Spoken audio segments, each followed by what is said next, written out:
are in the middle of our leadership training for current and aspiring farm managers program. And tonight we're going to be talking about delivering and receiving feedback. So should be a really good, interesting discussion. We're excited to hear from you all as well. So a couple of quick tech notes before we get started. Yeah, there is a lot of opportunity to participate. So however you feel most comfortable, go for it. So if that means unmuting yourselves and just sharing thoughts and questions, that's wonderful. The chat is also there for you to use if that's what feels most comfortable to you. It's great to see your faces. So if you feel comfortable leaving your cameras on, that is wonderful. And then as you all know, you should have been prompted to say, okay, it's fine that you're recording. We are recording this, and then we'll share that out after the session is over. So I'm Sarah. I use she, her pronouns, and I work with Fair Share CSA Coalition, which is based in Madison, Wisconsin. And I support a registered apprenticeship program that is geared towards supporting and training farm managers in organic vegetable production. And I have worked on farms myself. And I'm joined by Kim tonight. Kim, do you want to say hello? Hi, everybody. Yeah, my name is Kimberly Sawinski. I've been farming, probably about since 2014, and I'm currently a farm assistant at McHenry County College, where we have an entrepreneurial agriculture program. It's brand new, so it's been interesting working with a startup adventure in agriculture and working with students. So it's been a lot of fun. Indeed. Probably a lot of opportunities to provide feedback. Yes. Yeah. I'm getting really comfortable. That's great. And so just a quick note of thanks to CIAS on UW-Madison campus. They provided the funds that made it possible to create this program. And then we're all joining from different places today. I'm joining from Madison, Wisconsin, which is home to the Ho-Chunk Nation, to their ancestral territories and unceded territories. Okay, so we are going to just jump right in. So we are talking about feedback this week, how to give it and how to get it. So we'll talk about why it's so important to get comfortable with feedback and make it a part of your everyday life. We'll spend some time talking about 3 different kinds of feedback or types of feedback that you can work with. And then we'll kind of pivot to talk about how to invite and receive feedback as well. Okay. All right, so let's start off by considering this scenario and what you would do as the farm manager. So Felix is in his 2nd season on the farm and works in all areas from the greenhouse to the pack shed. He worked for a few years on a farm nearby before taking this job. It took him some time to get up to speed on the farm's harvest process, but since then he's been reliable and easy to train and talk to. Overall, he's been a strong addition to the crew. This week, you noticed that some field harvest crates were dropped off in the clean zone of the pack shed, and it looks like some of the harvest weights have not been accurately recorded. Felix is required to use his phone for farm crew communications, but in the past few weeks, you've observed Felix using his phone more often, and you wonder if he's using it for non-farm communications during work time. Unfortunately, that's not allowed, and you think it could be distracting him from these basic post-harvest expectations. So if anybody has any thoughts, feel free to unmute, or you can put it in the chat. How do you think you would handle this scenario with Felix? I would probably check in with him. I think that I wouldn't necessarily jump to the conclusion that it's his cell phone that's distracting him. Maybe there's something else going on. I would just kind of want to check in and see, what's going on in Felix's life that he's making these kind of small, silly mistakes. Mm-hmm. Yeah, that's great. Hannah in the chat said, start with curiosity. I noticed XYZ. Is there something going on? Just kind of opening it up through a pretty straightforward question. Great. Yeah. Yeah, and there might be, you might want to add that maybe 3 weeks is a little long to wait and to maybe mention it to somebody, you know, especially if it has to do with food safety.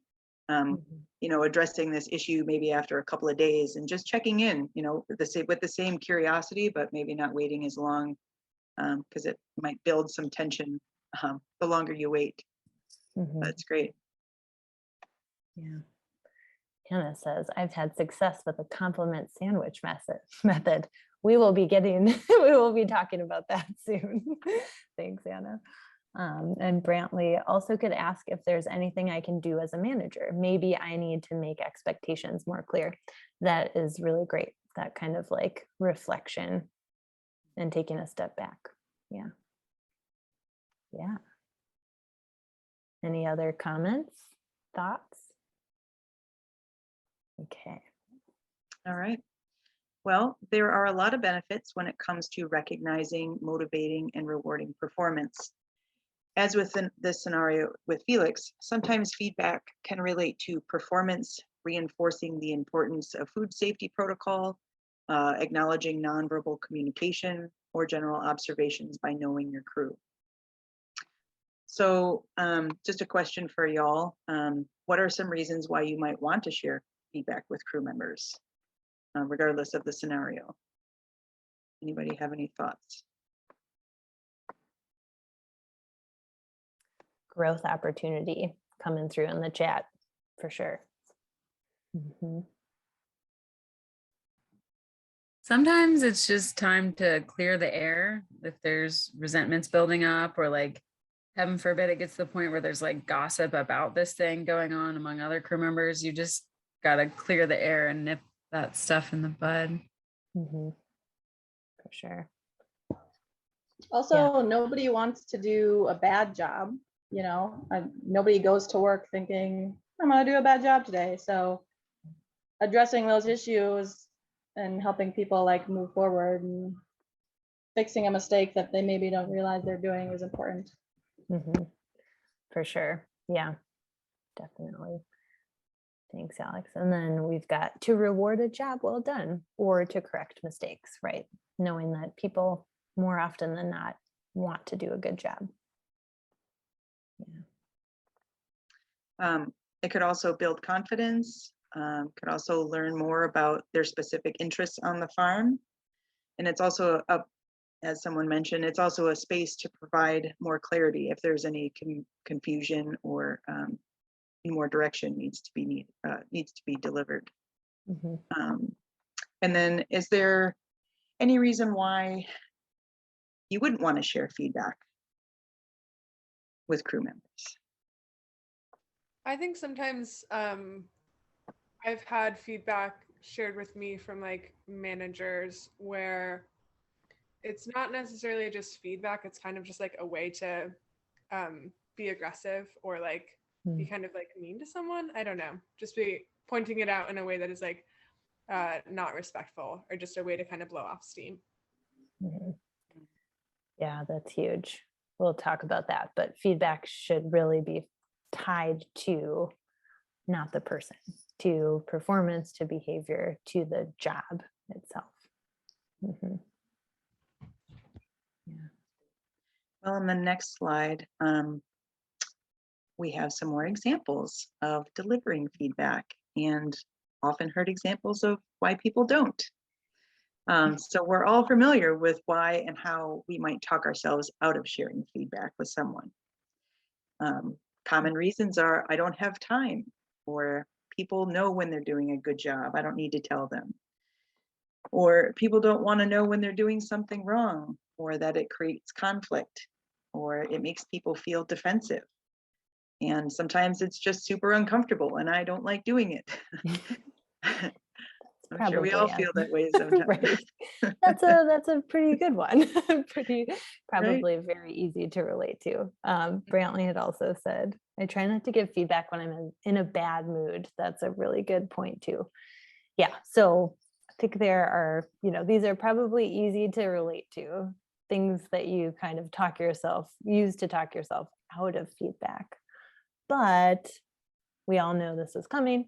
Feedback, you should work on this so that feedback is really a regular part of your day. You should try to share it often and just be intentional about that. Let people that you're working with know that you're doing that on purpose. It's your practice, so that that is then viewed as this normal part of your day and of the work experience. And we started talking about this all the way back in the first week together when we were talking about those different leadership styles. So especially like with that coaching leadership style, you're working with somebody to build their skills, and feedback needs to be a crucial part of that process so that they can do that efficiently and successfully as they learn and pick up those new skills. So, you know, by making feedback a regular part of your day, that is going to help you feel more comfortable delivering it, but it's also going to make it easier for other people to hear that feedback and to put it into practice as well.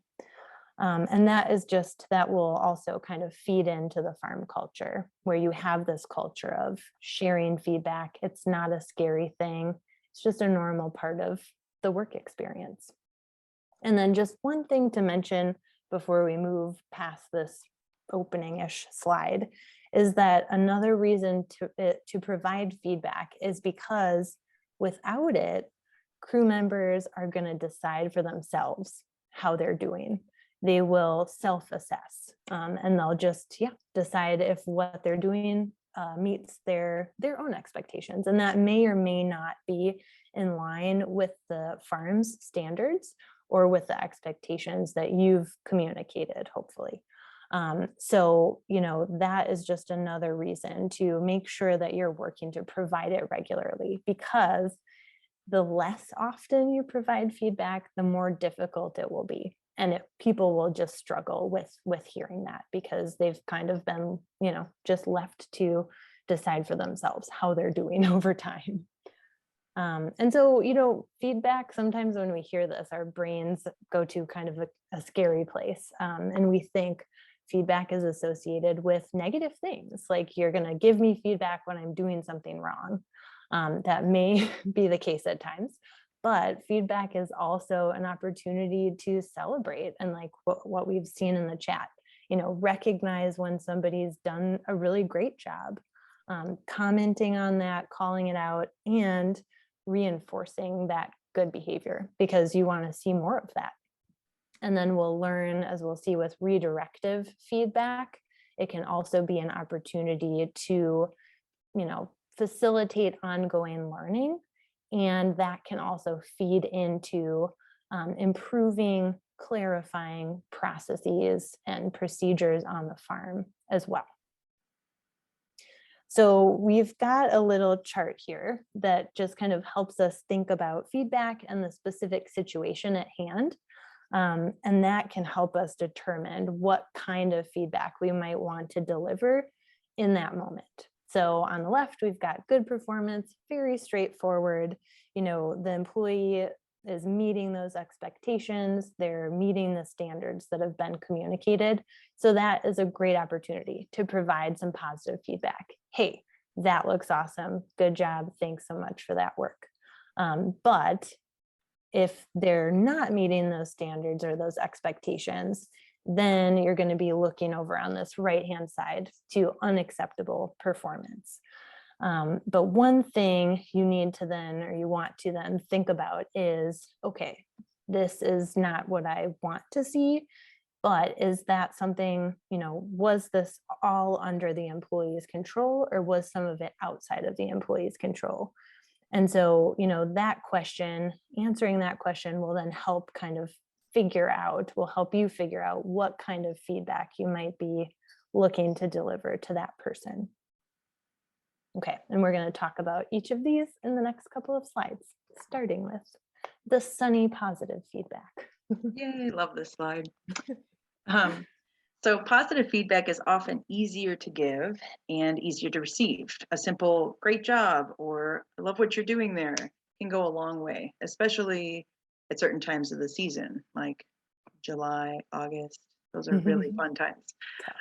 But positive feedback isn't just about rewarding employees. It's also about reinforcing an employee's performance into the future.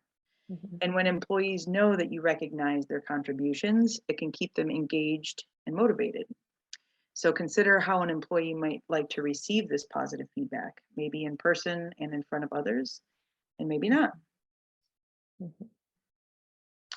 So here are some examples and sample phrases you might use to deliver the positive feedback.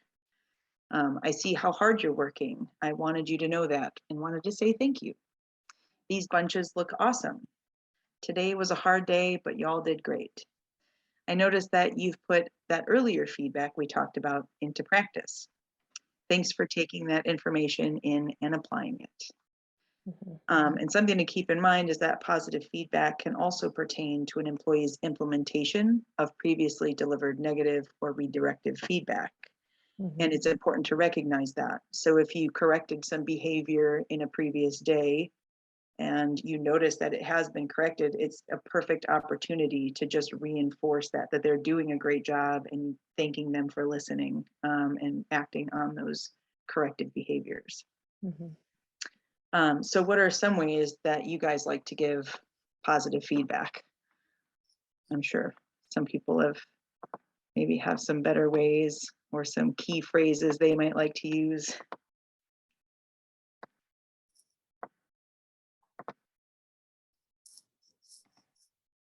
At the end of the day, I always try to think of, like, throughout the day, I kind of look for something that was stellar. And at the end of the day, as people are packing up and leaving, I'm always like, thanks so much for your hard work. And like, harvest today was extra awesome because you guys really picked a great playlist and you like had fun with it, or whatever it is. Like, I try to do that every day, some element every day. That's great.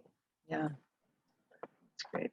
And then people know you've been paying attention, like, and looking for that good stuff. That's cool. Yeah, sometimes it only takes like one little thing to notice, and it just takes the rest of the day out. Mhm. Well, we mentioned this compliment sandwich, so it might be good to forward on to the next slide so we can Yeah. tackle that. Before you jump in, Kim, Casey Yeah. shared in the chat, whenever we finish something difficult as a team, I like to yell, "Go team." Yeah. That's fun.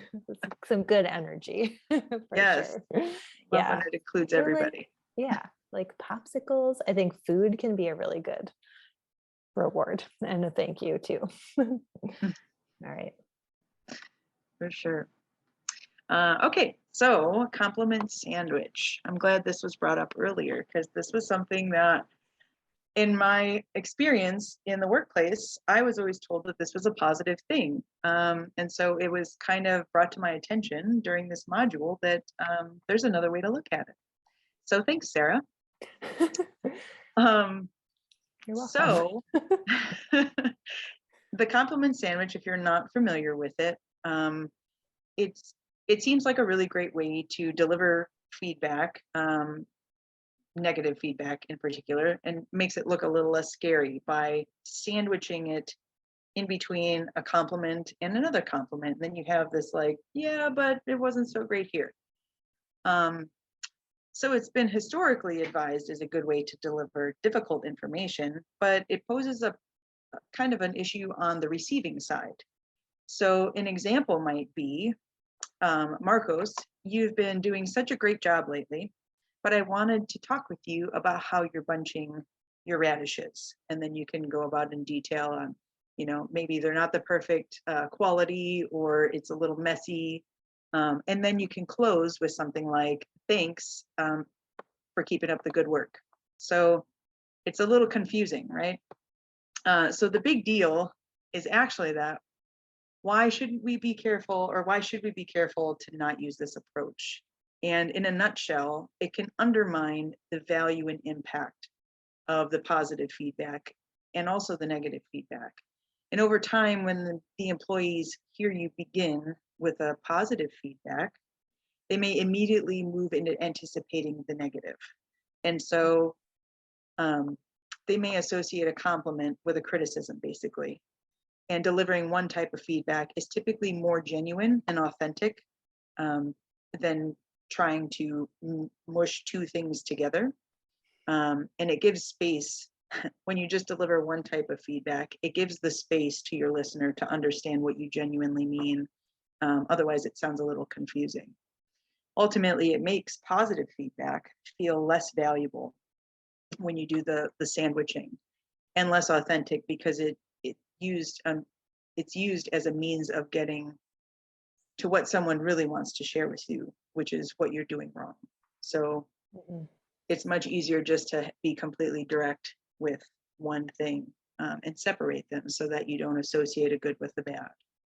And it's tricky. I mean, you said it, Kim, like it can feel really good as a person delivering the compliment sandwich, Right. because it makes sharing that, piece in the middle a little bit less intimidating and scary. But it's just really thinking about the person who's receiving that. Are they going to always anticipate something bad is coming? And yeah, just the authenticity and the value of those compliments kind of feel diminished.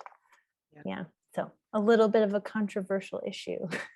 But I've been guilty of it, so I get the reason why people think it's a good thing, and I did it in first too, but I can see now how it could be confusing to the receiver. Yeah. Yeah. Before we move on, Adriana shared something in the chat about our boss gives a lot of general positive feedback. And sometimes it just, let's see. And over time, I think the crew doesn't take it seriously, or it's less impactful. That just makes me think of, I think it was Kelly who shared this phrase, toxic positivity, maybe in the first week, and it stuck with me. So that's a good point. If you're sharing that positive feedback, make sure that it's genuine. Yeah, I think that goes a long way. Okay, any comments, questions, thoughts on the compliment sandwich before we move on? I think it's possible to use a compliment open face sandwich with some spacing.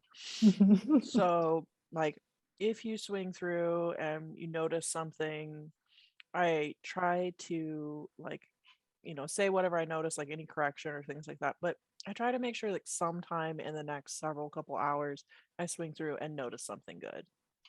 Yeah, that's a good point. Those feel kind of like distinct check-ins to me. That seems great. Yeah, leaving more space in between. Yeah, Great. open-faced. I like that. Okay, so then we can move on into redirective feedback. So redirective feedback, as we mentioned earlier, this is what you're going to use when the outcome that you wanted isn't what you got. And you have some reason to believe that there are some other factors that were coming into play there and influencing the outcome. So if you remember that graphic that we looked at, this is under the unacceptable performance, but outside of the employee's control. So redirective feedback is really focused on correcting that and really just figuring out, checking back in with that employee and figuring out where was the disconnect, because what we have for this outcome isn't what we want. So you're really working with that person to make sure they have everything that they need to succeed, and really hone in on what happened along the way to kind of sidetrack this. So through that conversation and that process, you might come out of that learning that there was maybe just a slight misunderstanding, maybe something was miscommunicated. You might find out that you've played a role in this as well. So something to be mindful of with redirective feedback. You definitely want to be kind of engaging with your self-awareness and self-regulation skills, because maybe you find out, oh, actually, I trained this person. I forgot to mention this really important step, and that's why the outcome isn't what we wanted it to be. So you may find that you've played a role in this as well. So with this process, you are not putting blame on the employee. You're just working with them to figure out where that breakdown was. And you're communicating to them that you care about the outcome and you care about their ability to do that job well, so that you are then moving towards that outcome that you want. And we mentioned last week when we were talking about communication that one of the core goals of communication and one of the great benefits of effective communication is clarity. And so I think redirective feedback is really kind of about working to make sure that you have clarity around a specific task or procedure, because you don't have it and you want it. You want to work towards that. Okay, so we've got a couple of tips here for how to go about delivering redirective feedback, because it might feel a little bit unclear. This one's a little bit more murky than positive or negative. So that being so, we just suggest start a conversation. You know, you've seen that something isn't quite right. Now you're going to start a conversation to figure that out. And then next, you can ask that employee to just kind of walk you through their process. Maybe, you know, well, that's a great way to just kind of start with that, because it's an opportunity to potentially notice something right off the bat, right away, early on. So you can ask people to just demonstrate that actual task in real time, kind of replicate what they did, or ask them to walk you through the steps that they followed as well, kind of depending on what the situation is. So let's say, for example, maybe an employee's beat bunches are too large, and you notice this, you start a conversation, and you find out, you know, they are still making bunches of beets with 6 beets in them because that's what they did the last time everybody harvested beets, and they didn't know, oh, we've changed that. It's 4 beets now. So once you figure that out, like that's kind of where the disconnect is, you want to make sure that you take this next step and you explain why a change is necessary and why it's important.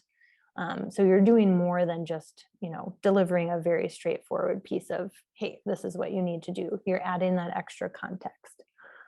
So with our beet bunches example, you have this conversation and you explain, hey, we're actually making bunches with 4 beets this time because since we last harvested them, those beets have grown.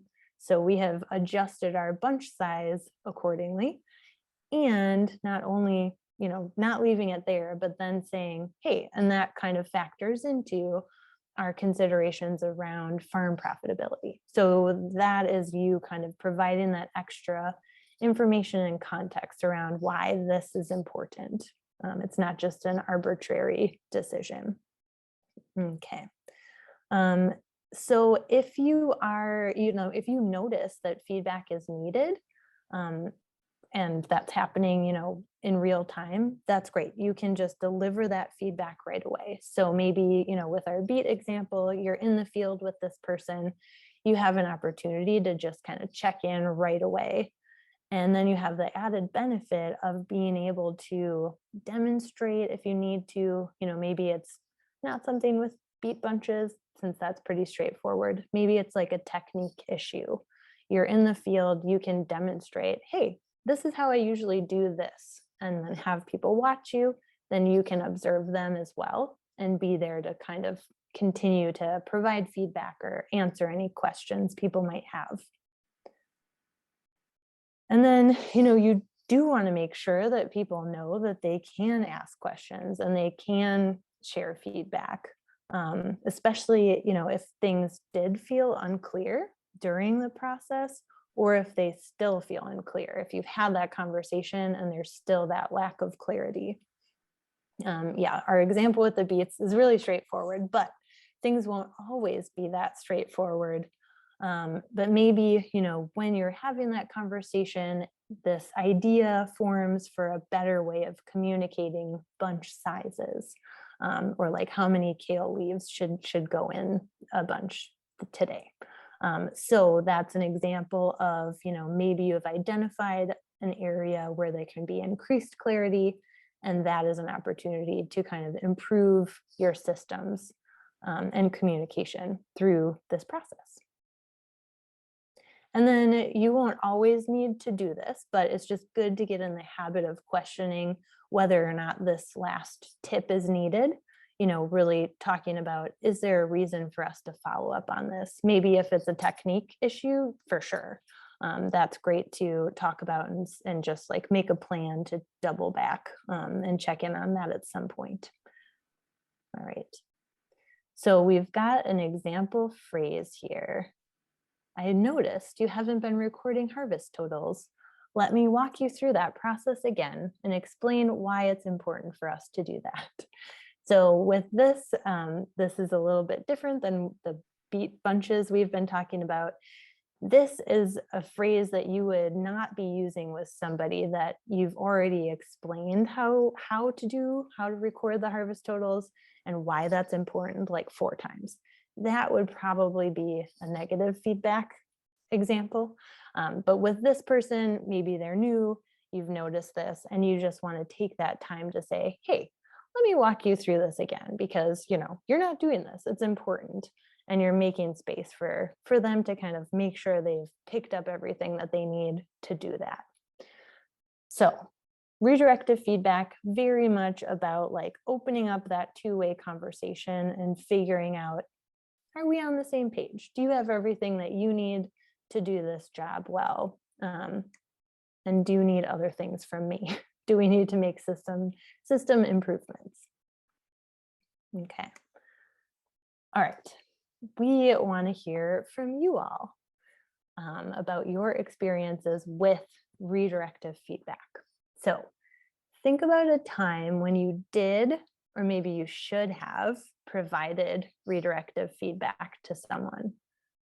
Could have been like last week, could have been a year or 2 ago. Just think of a time. And then once you have that idea in your mind or that example in mind, how would you approach this situation if it were to happen tomorrow? Would you do the same thing? Would you change your approach? If you would change your approach, how would you change your approach? Yeah. And if anybody wants to share, it would be great to hear from a couple people.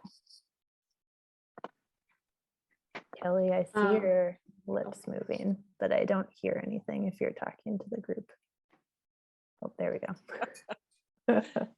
I think that redirective feedback is my primary means of any form of feedback, because the assumption always is that there is a structural failure, whether a communication or a process. Like the example given in the slide before this, for me would have been, I see you haven't been filling out the harvest sheets. Is there something happening that's preventing you from doing it? How can I make this process work for you and make sense? So it just seems to be kind of where I go with things. But I have absolutely spent the last year deeply struggling to make sure I don't come across as a control freak with redirective feedback. So it can definitely be like you're just constantly there, like, hey, why don't we do it this way? Why don't we do it better? How can I help you with this? It can be overbearing. That's a little tricky. Yeah.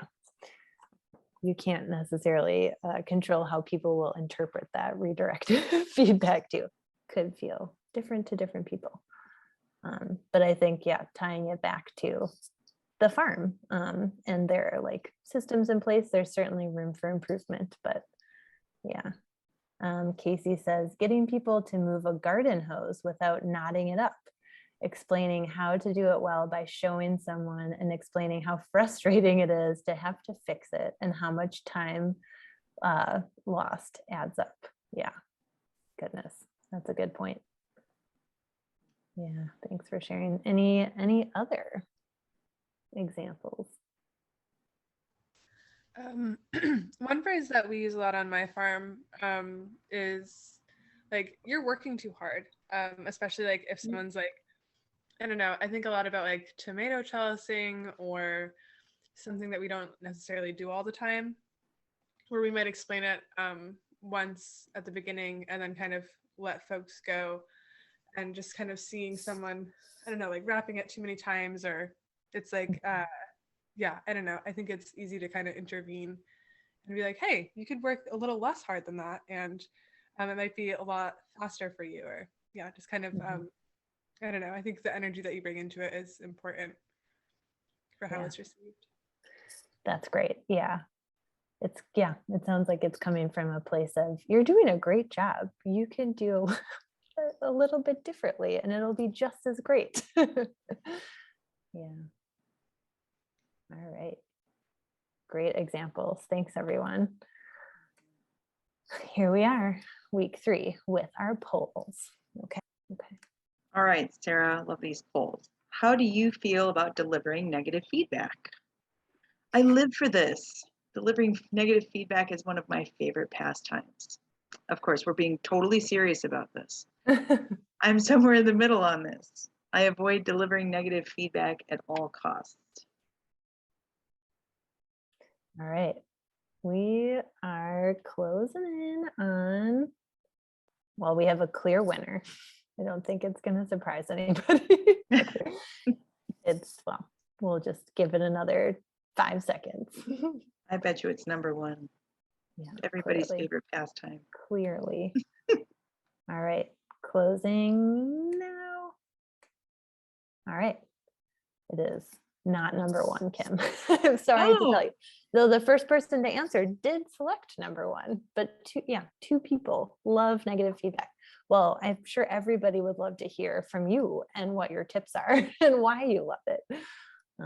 No, it's not my favorite, but I'm actually really surprised that there's a lot of folks in the middle, Yeah. and not, in avoiding, because it's so easy to avoid it, and just wait for it to figure itself out. So Indeed. I totally understand that. So that's great. That A is lot great. of you guys are in the middle. Yep. Wonderful. Very impressive. Okay. We have one more for you. All right. So this one's a little bit more serious. How would you assess your skills when it comes to delivering negative feedback to others? I'm pretty happy with where I'm at right now, or I'm making progress, and I still have a long way to go. All of these are very honest choices.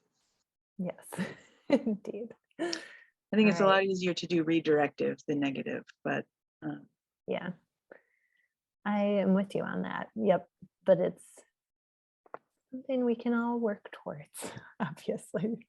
Yep. Okay, we'll give it another 5 seconds. 2 of these are tied right now. So, all right.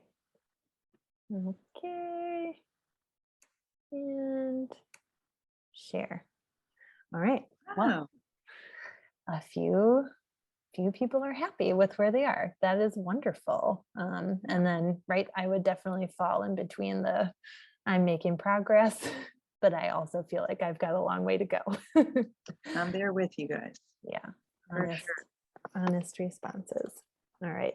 Does anybody have anything they want to share based on this?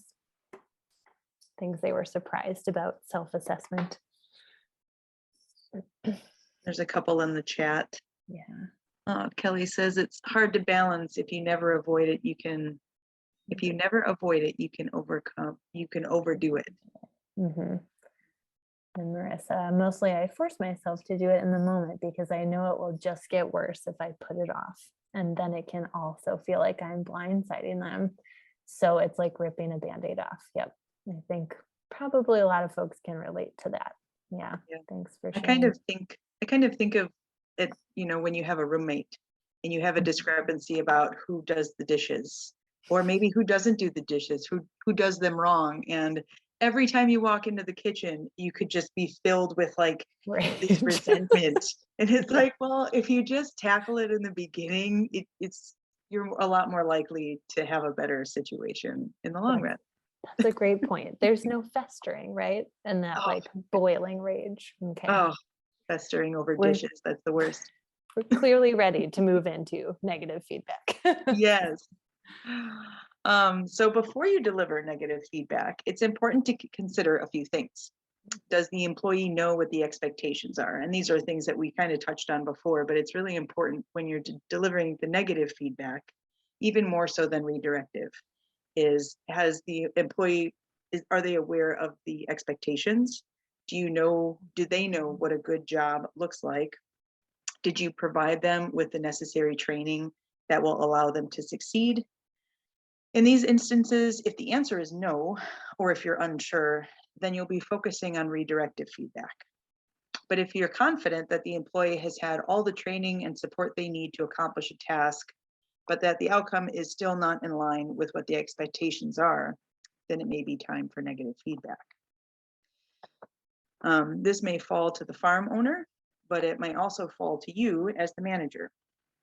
Negative feedback is intended to be corrective, and you want an employee to change their behavior so their performance is more in line with the expectations that are in place, maybe around a certain task, for instance, or showing up to work on time and being ready to go. That's a very common one in my place. You want to be clear about what the issue is, and also be clear that the expectation is that the employee will address the performance issue in a timely manner. So you may want to present the consequence of if behavior doesn't change, and that may be a written formal warning, or it may be termination of employment if things just progress.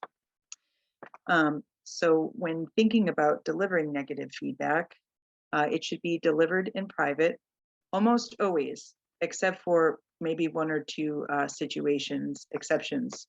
And this would be if someone has made a racist or a sexist comment or remark in front of the crew. And in that case, you should address it immediately and directly by saying something like, "That's inappropriate. Please don't make comments like that in the future." So when it comes to that, it's okay to do it in front of others, because it's really important that everyone is on the same page with that. But otherwise, delivering any negative feedback in private, delivering in a timely manner. So when it's needed, deliver calmly, focus on the behavior and not the person or their personality. Make sure it's to the point, no compliment sandwich, preferably. Deliver with discussion of possible consequences, just to make sure that everyone is on the same page and that employee knows what happens if they continue this negative behavior. Pair it with a chance for the employee to respond, and make sure it's wrapped up with a plan for follow-up. What's the next step other than consequences? How do you maybe check in again and move forward from there? And then let's prepare for the delivery. And as we've said, you may feel anxious and uncomfortable as you prepare to share negative feedback with someone. That's normal. I feel it too. And probably something that we can all relate to. And I will say that I think the more you practice this, I think the easier it gets. But here are a few things that you can do to help yourself feel more ready for this potentially difficult conversation. So you can clarify your objectives. What do you want to accomplish in this conversation? It's really good to go in with a clear head and a very concise plan. And think through or even script out the beginning and end of the conversation. I even do this with emails sometimes. Sometimes it's easier to write it down first, think it through, and then you'll be prepared of what you do and maybe what you don't want to say. Think through the next steps. What sort of guidance will you provide? And what does your follow-up plan look like? I want to add one quick comment to that second bullet point, Kim. I feel like that's I'm just imagining some emails that I've written sometimes where you just want to get your feelings out, then you delete it because you feel like you've gone through that process. Your self-awareness, your self-regulation is here's what I will actually say. So good point. Totally. Yeah. Try to anticipate how the information will be received by that employee. And that's really key, because then you have the opportunity to maybe empathize with them and understand how they might see this situation, and then be prepared for anything they might throw at you in return. Mm-hmm. Think about how you might feel or respond to what they have to say. It's nice to anticipate certain things, especially in the situation. And then make sure to engage your EQ skills, self-regulation, self-awareness, empathy, motivation, active listening, All of these things are really important just to make sure that you're not only keeping your composure, but thinking about the big picture as well, and how that other person feels and receiving this negative feedback. So it's definitely a place that needs some tenderness as well. And I'll also mention that you can only do so much to control how negative feedback is received. But if you're leading and communicating in a way that regularly demonstrates your intent, not one of harm or humiliation, but of continual improvement and support, you'll be inviting employees to trust you and demonstrating that they can and they should. So that's really important. And then just a little note on that, it should be tied to specific behaviors that an individual has the power to change, not their personality traits. That's very important, because we can't change who we are, but we can change what we do. Very true. Well said. All right, we have a scenario here. Okay, so consider this. Dante is the farm manager and Allie is a crew member who has been working on the farm for about 2 months now. Here is our most recent interaction. Dante says, Allie, you haven't been following the seating protocol correctly, and now we need to start over with some of these flats. We've talked about this twice and even went over the SOP in the office yesterday. Allie says, I'm sorry, maybe I messed this up, but I'm trying. Dante responds, well, I need you to try harder. Your mistake is making more work for everyone, and it's putting us behind when we already have a lot to get through today. Allie thinks to herself, well, I'm still new and I'm trying my best. He hasn't paid attention to or commented on all of the things that I've done right. All he's doing is focusing on this one mistake when no one actually showed me how to do this. Plus, he's got me in here working by myself without anyone to check in with. All right, so that's the situation. What do you think of this feedback? Was it constructive? Was it effective? Why do you think Allie reacted the way that she did? If you were a farm manager here, how might you approach this situation differently? If you were in Dante's position, would you take any action beyond, what we see here? So we are going to go into breakout rooms for this. So yeah, I'm curious to hear what your conversation sounded like. If anybody wants to jump in, feel free to, walk through those questions, or if there's anything that, was really interesting that your group talked about, feel free to share out loud or in the chat, whatever feels best. Yeah, what about that first question? What did people think of this feedback? Was it feedback that you would have offered? Would it have looked like that? Would you have done something different? Seems a little harsh. Yeah, I agree. Intentionally so. I think that's something I've heard in a lot of the conversations we've had is I think a lot of us are pretty good at asking what we could have done to support crew members better, which Dante didn't really seem to do. Yeah, that's a good point. Right. And Anna in the chat says, yes, it was harsh. Didn't include a plan for correction to actually show her how to do it correctly. Kelly, our group, felt Dante didn't accept any personal responsibility for his leadership. Yeah. Abby in my group mentioned that showing twice and reading an SOP may not be the best way that Allie learns, for sure. Dante should have checked in on her if she was alone, expecting to perhaps need to correct that behavior. Right, like the SOP is in the office. Maybe it should be where the work is actually being performed. This person is new, she's alone. Yeah, lots of opportunities for improvement. Yeah, anything else? All right. So before we kind of pivot and move from delivering feedback to inviting and receiving feedback, just a couple of closing thoughts that we want to just emphasize. That first being, the more you hold yourself accountable and really try to incorporate sharing feedback into, you know, a regular part of your day, the better you're going to get at it. It's way easier said than done, but it's something that we can kind of, we talked about like, what's our ideal, kind of taking baby steps and moving in that right direction. And it's something that will be uncomfortable. We'll probably make some mistakes along the way, but just kind of having that accountability in mind. And then it has the added benefit as you get more comfortable with delivering that feedback and on a more more often, you are going to be normalizing that for the people that you're working with too.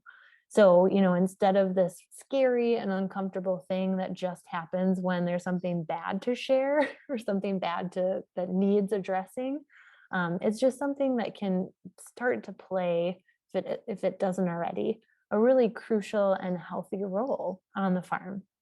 And it'll just get easier over time. And then remember, we've talked about this a few times already, be objective with that feedback. You know, personal attacks, definitely no. You want to tie your feedback to performance, to work behavior, not who someone is as a person. We've talked a bit about that, like, yeah, or we'll talk about this next week. Personality can be a source of conflict, but when you're delivering feedback, definitely shouldn't be personal. You should focus on things that people can change and that directly relate to their work on the farm. And then finally, also, we've talked about this, you know, you have, as we've talked about our little toolbox, we've got a lot of skills that you can be carrying around with you and kind of deploying in these different situations. So we've talked about different leadership styles, all of our emotional intelligence skills, active listening, verbal and nonverbal communication. We've got a lot of things that we can kind of work with that can help us get more comfortable with delivering feedback and doing it effectively and genuinely. Okay. But we are pivoting now to something else. Yep. And so feedback goals. We spent a lot of time now talking about why it's important to deliver feedback in the various ways. But now we'll consider the importance of making sure that that process flows in both directions. And so receiving feedback. And this is a quote to help get us started. This is from Kim Scott, is the author and CEO coach. To be really great at feedback, you have to get it, give it, and encourage it. And so kind of piggybacking on what Sarah was just talking about, I remember last week we were talking about communication and how sometimes it's a good point that if you know something about yourself that other people need to know, sometimes making that known at the beginning is a good way to offer the space to get feedback. And so I know at some of our meetings when we're first starting to hire on new crew members for the year, it's a really great opportunity just to mention the feedback kind of normalcy, you know, just mentioning, hey, there's a bunch of people that are new this year. And just so you know, we're going to be communicating those things of, you know, how we might do things better, or if you're not doing something that's up to expectation, we're going to mention that to you. Please don't take it personally. It has nothing to do with you. It's just part of the job. And so sometimes it's a good thing just to kind of like put it out there in the beginning. And that also offers the space for people to give you feedback as well.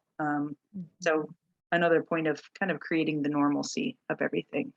Yeah, I just want to piggyback on your piggyback with a quick comment that a farm owner that I work with has said, this is a farm of where, let's see, what was it? Like, we embrace the spirit of constant improvement. So it's a quote that he has on the employee handbook. It's something that he says just to reiterate that of expect feedback because you're going to get it. And it is so that we can all continue to do better. So yeah, awesome. Okay. So inviting and receiving the feedback. So try to avoid a feedback hierarchy where you're the only one giving the feedback. Instead, work to build in a two-way conversation and communication.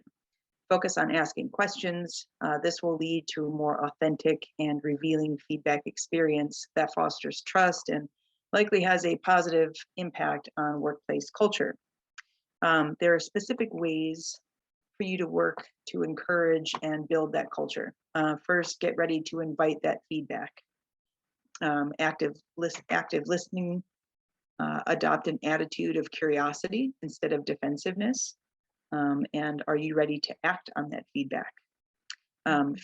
Feedback as a gift. It's good to imagine it as a gift, a way to learn about employees are experiencing, a way to learn about how employees are experiencing something and how you might adjust your behavior to the benefit of all, for you, employees, and the farm. By modeling how you invite, receive, and react to feedback, you're setting an example for other employees and making it easier for them to do so as well. You might talk about this as being a direct feedback culture. Feedback flows both ways and regularly. It is shared objectively and with compassion and with the goal of offering guidance and support and helping everyone to succeed. And someone mentioned in our group during the breakout session that a lot of times any kind of feedback is kind of taken as a personal attack. And I think when you do set it up in the beginning of the season or as often as possible, and just make sure to mention that it's not a personal attack at all. And you can only do so much, right? But it is a way to convey to folks that it's not personal. It's just like you said, Sarah, it's just a constant way to improve.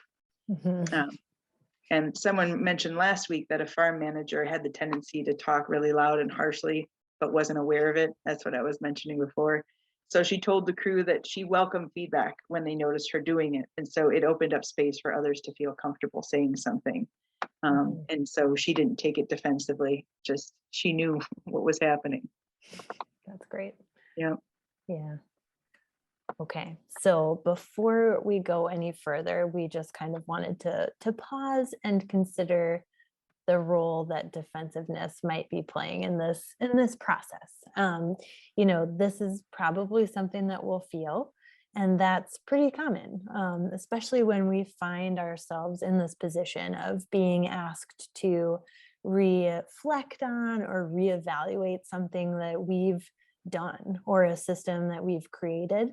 That can be really uncomfortable, even if you've actively invited that feedback and told people that you want it. You still may feel uncomfortable, defensive, you know, frustrated or confused. Dismissive is probably something that people may feel as well, especially if somebody is sharing, you know, with you this idea they have for a better way to do something, and maybe they're pretty new to the farm and you're like, I've been here for 5 years, I don't know. So that is maybe a very common feeling as well. So we, you know, when we find ourselves feeling defensive in response to some feedback people are giving us, we have some questions here that can kind of serve as prompts or things that you can kind of check back in with during those moments.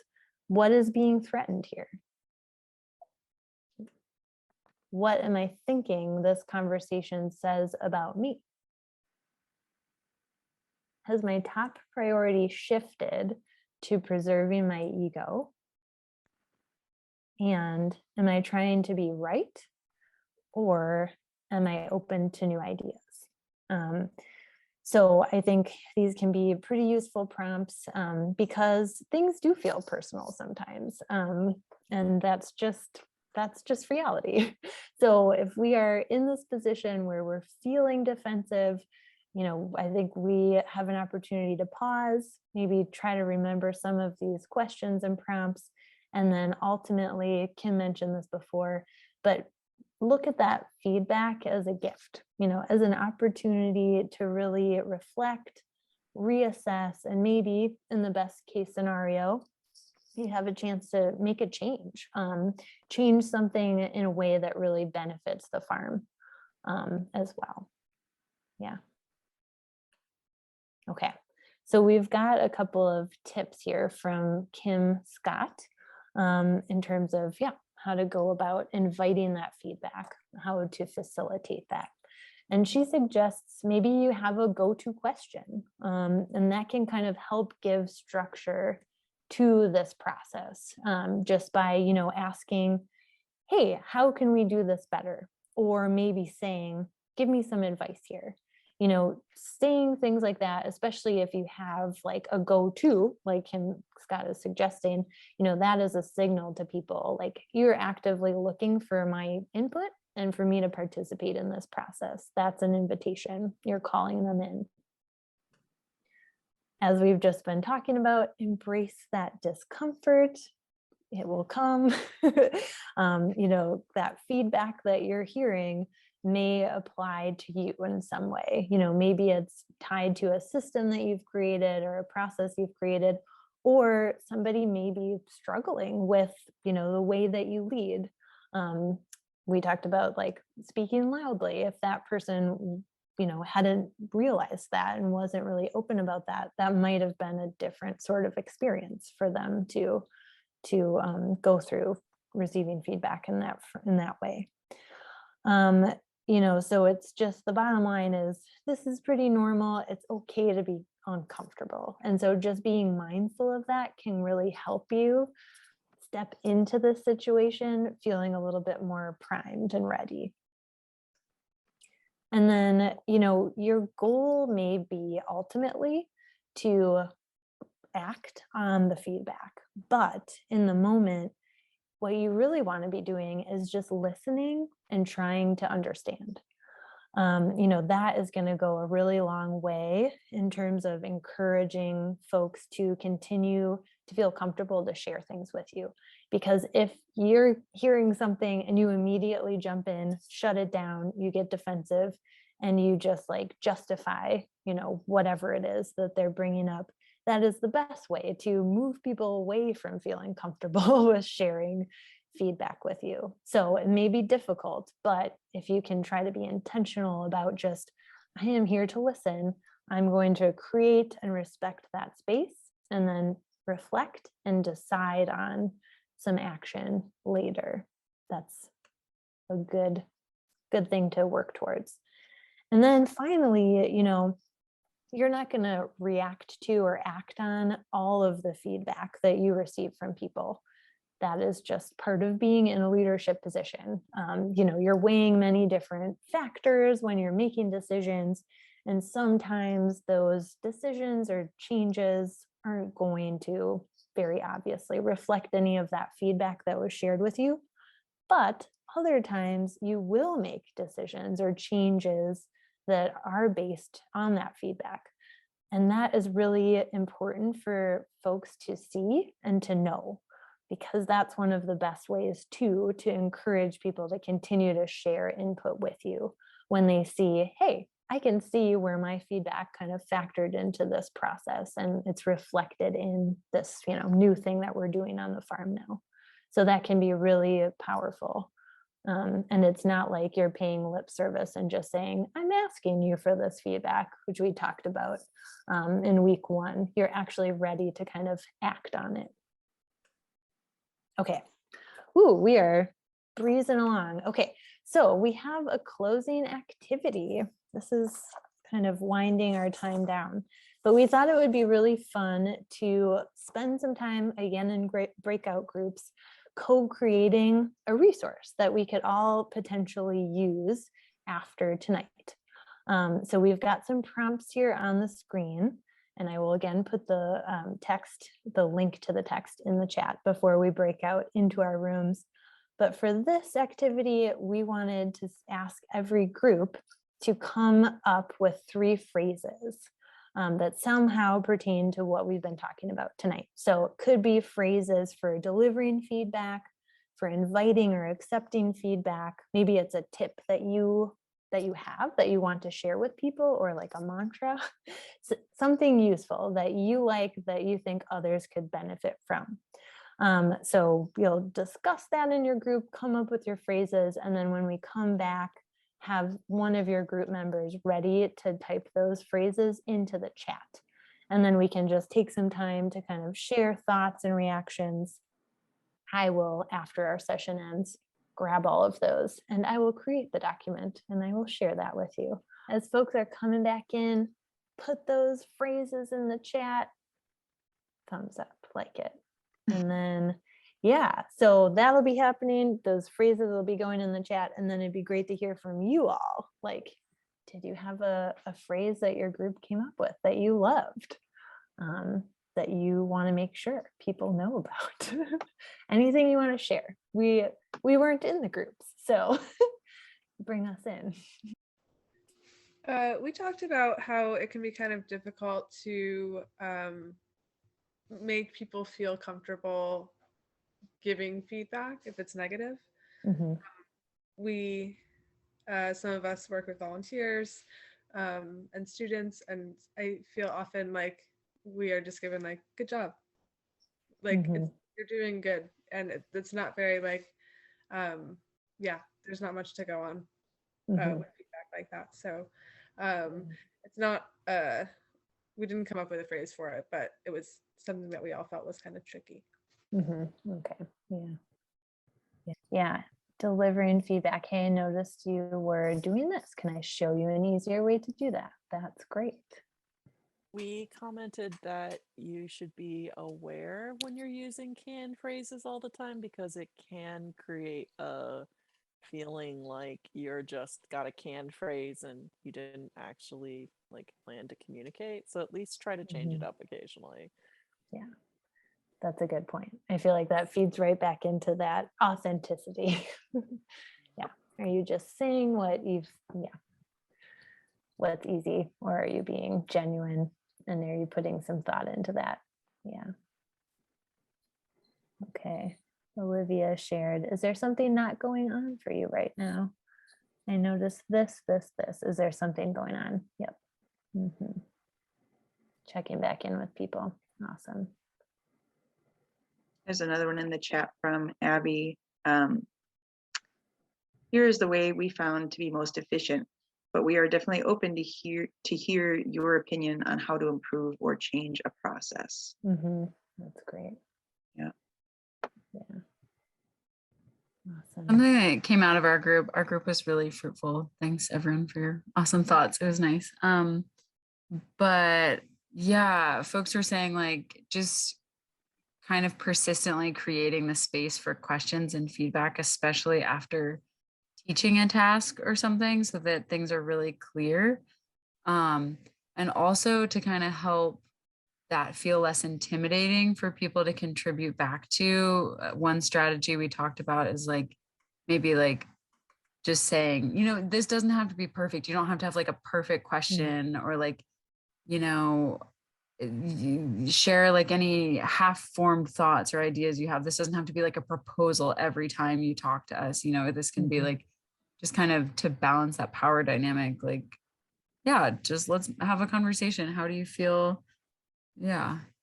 What are your thoughts about this, even if it's not like totally put together in this moment? That's so great. Yeah, just kind of opening that door of let's hear what you think. Awesome. Well, thank you so much for spending some time with us and putting a link to the session evaluation in the chat. So if you have a minute, like literally a minute to spend filling that out, it'd be great to hear feedback. And yeah, we'll come back next week for our very last week together, and we're going to be talking about conflict, recognizing and addressing conflict. So it should be a pretty interesting conversation.